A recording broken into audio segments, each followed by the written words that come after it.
Hello po, magandang araw po sa inyo lahat. Ako po si Pel Carsonera at welcome po sa channel. Ngayon po ay magluluto po tayo ng simple sardines recipe.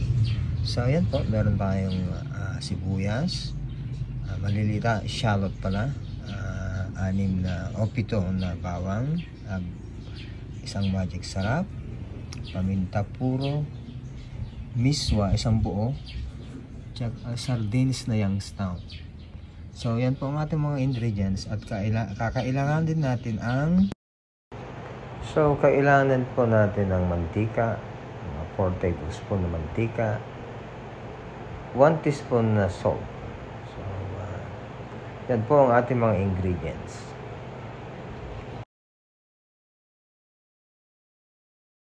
Make sure lang kung mainit yung pan. Kailangan natin 4 tablespoon na oil. Tapos po isusunod natin yung bawang. Ayan po. Pag brown yung lang ho natin yung bawang. So make sure lang ho yung bawang ay brown siya. Huwag naman ho yung sunog. Yung tamtama na brown. Ayan, halfway brown kasi luluto pa natin yung sibuyas. Shallot po.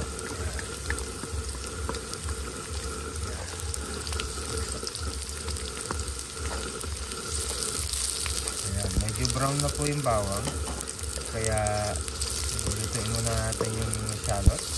Pwede po rin yung onions kung ano man available na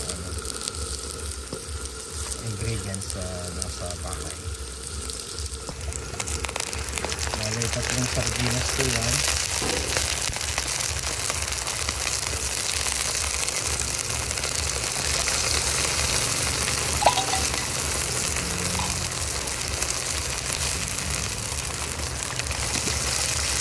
Tapos po ay halong.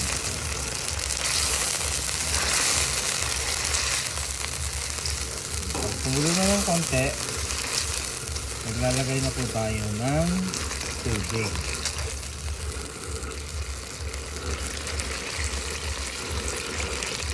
Bali 2 cups po na tubig kasi yung miswa po marami. Tapos papakuluan ho lang natin.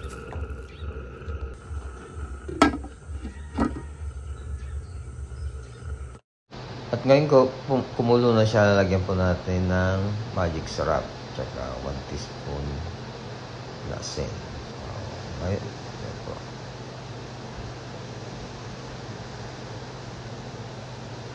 Tsaka 1 teaspoon din po na paminta.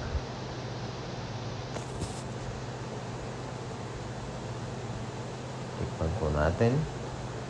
Okay na siya, pero pag kulang po ng asin, dagdagan po ulit.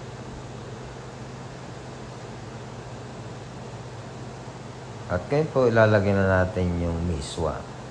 Ito po ay malsa. Kaya pwede hong dagdagan ng tubig later on. Tapos dagdagan na lang po ng asin uli o magic syrup later.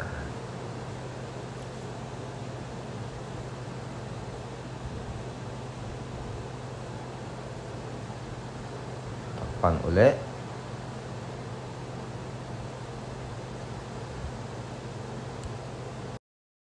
So, ayun po, tignan natin kung luto na yung miswa. Medyo konti pa ho. So, ayan na po, luto na po siya. Like I said, a simple sardines recipe with miswa. So, maraming pong salamat sa inyong papanood. At sana po ay patubayan po kayo ng poong may kapal.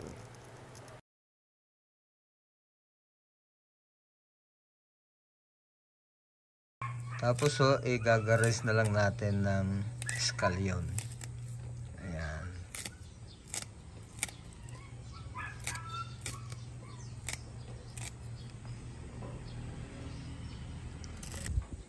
So ayan na po. Like I said, thank you po ulit sa inyong suporta and God bless.